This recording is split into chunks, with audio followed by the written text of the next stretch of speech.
Traffic tickets are expensive, can damage your insurance rating, lead to the suspension of your driver's license, and completely ruin your day. So, knowing all of this, do not pay the ticket, but instead watch this video as I show you how you can get your traffic ticket dismissed.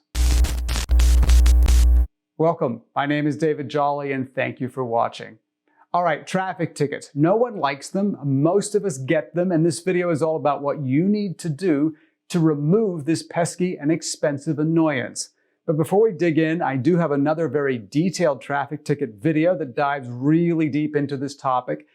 It's rather long, but hopefully informative, and the link to that is in the description below.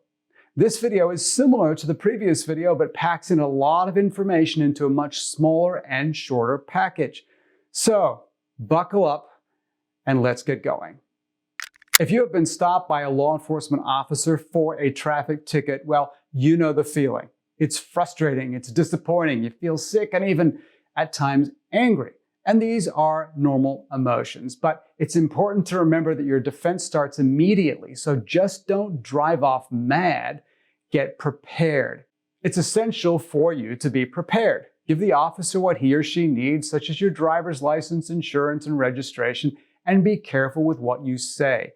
The officer is probably taking notes or even recording you, so don't admit or deny what you did. Just stay calm and politely give the information that you must. It's important to note your demeanor is crucial. If the officer likes you, well, maybe he or she will give you the benefit of the doubt. And I hate to admit this, but I've walked away from many potential tickets because I was pleasant and caused no grief. Once the officer has given you the ticket, take a really deep breath. Put the ticket in a safe place and take stock of your surroundings.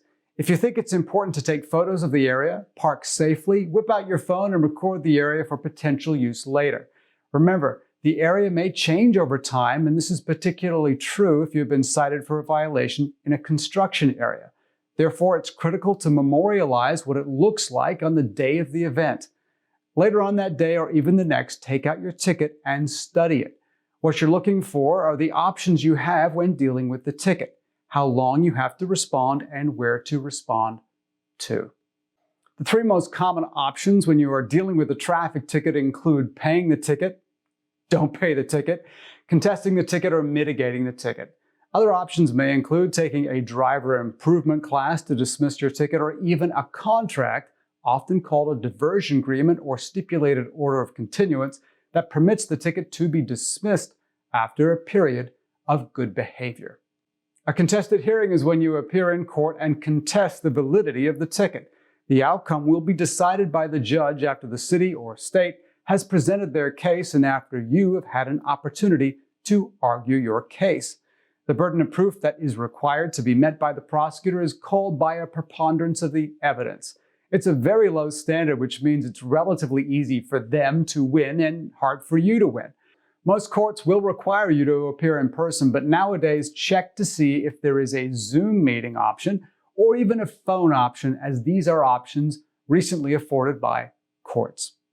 Another option is potentially an argument that you would submit in writing.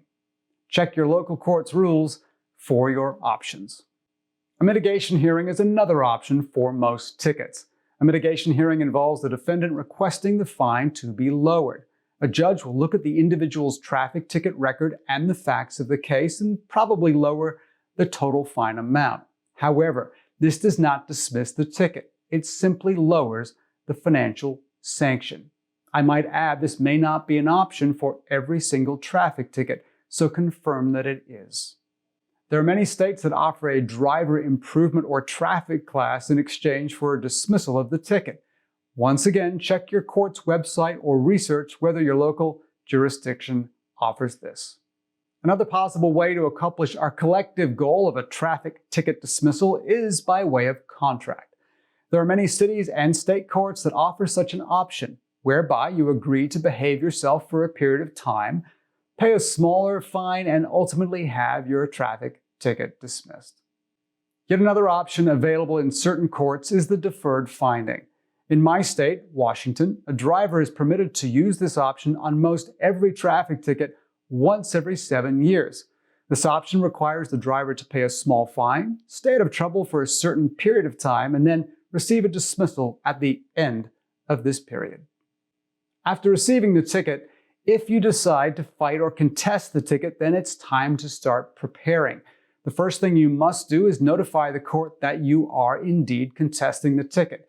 You can do this by following the instructions indicated on the ticket itself. Usually this results in indicating you wish to contest the ticket, filing the ticket with the correct court in a timely fashion, and then waiting for a court date. Once you have filed this request, it's also important you gather the evidence the prosecutor will use against you. This evidence is called discovery and is available upon your request. Be sure you request it timely and from the correct party.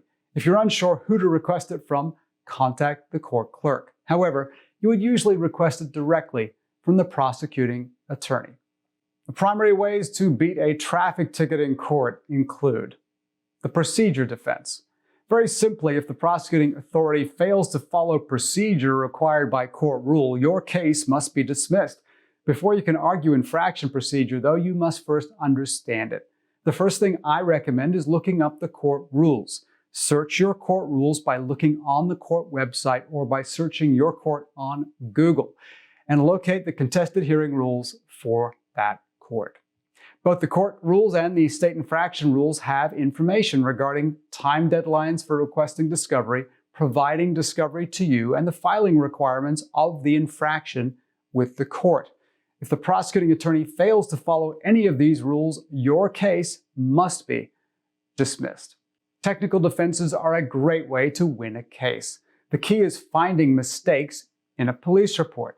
Such technical defenses and winning arguments may include the incorrect name of the driver, wrong license plate number, wrong vehicle description, wrong street or highway, the officer failing to sign the ticket, wrong gender, wrong traffic code you were cited for violating. So it's very important you look up the statute and confirm that it is the same code for which you were actually cited and ticketed. Factual arguments are the favorite of most people fighting traffic and speeding tickets in court, but are generally the weakest of arguments.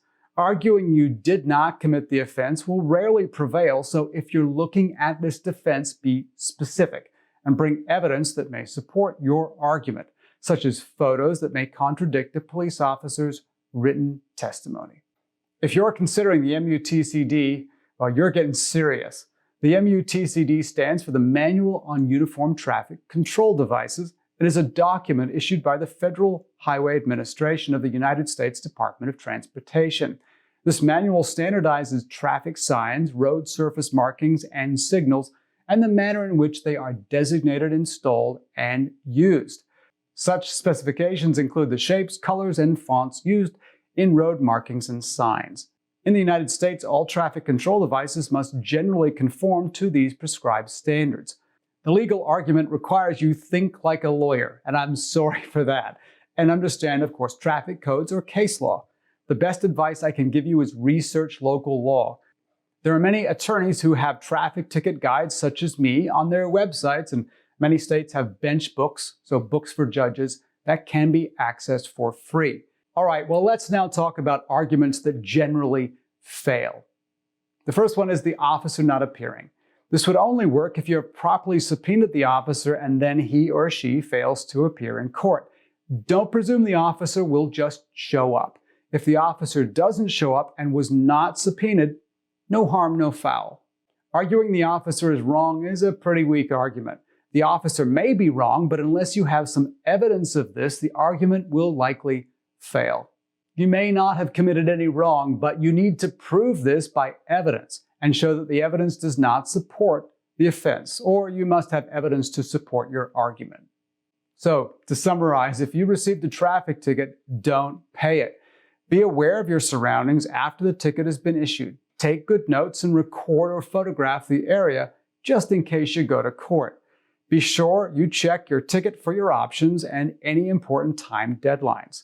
Explore what options you have, as some of these may be better than going to court and actually fighting the ticket. If you do contest the ticket, do it properly. Request discovery, the police report, and scour the report to find errors, omissions, and ways to beat the prosecutor's arguments. Finally, if your driver's license is at risk for suspension or if your employment is in peril due to this ticket, don't mess around. Call an experienced traffic lawyer to help. And finally, right down below, you'll find a link for a free traffic ticket guidebook that you can download right now. All right, good luck and go get your ticket dismissed. For more videos such as this, please subscribe.